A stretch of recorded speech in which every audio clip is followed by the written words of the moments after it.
të re, shikuam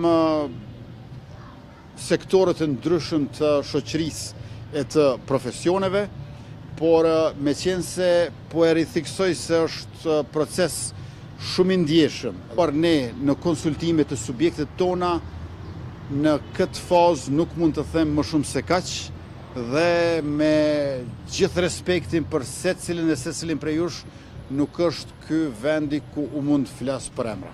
Minister, kur e thoni që do të merrni vesh me zotin Abdigjiku, i bie që një marrëveshje me LDK-n VV apo do synoni të takoni edhe me partitë e tjera për kërkën dhe aleancët?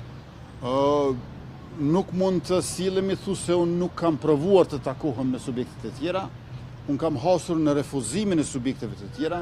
Ju e dini që kryetari i aleancës refuzon të takohet me mua, ndërka që kryetari i PDK-s është takuar një herë.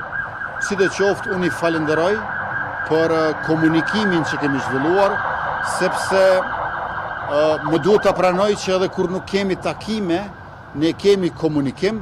Shumë më mirë do të ishte të kishim takime, sepse kur ka takime, ka diskutime që çojnë në marrëveshje.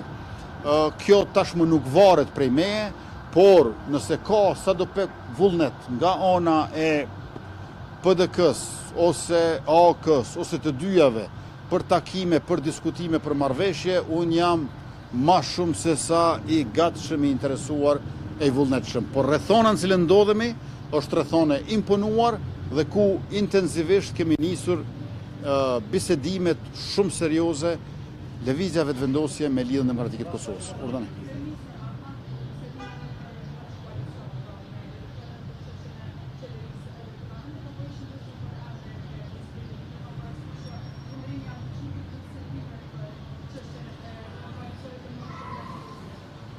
Ky takim ishte ekskluzivisht për figurën prezidenciale. Edhe njëherë po e theksoj, kriteret, parimet, rrethonat në të cilat ndodhemi dhe çfarë figurash me cilat vlera, kontribute dhe merita. Duam president ose presidente meritore, kushtetuese, që reflekton vlerat e shoqërisë tonë, që ka kontribut për popullin e në profesion të caktuar dhe në këtë mënyrë nuk ngjall dilema për rolin, për funksionin dhe për detyrën fisnike që do t'i duhet ta kryej në 5 vitet e ardhshme. Faleminderit shumë.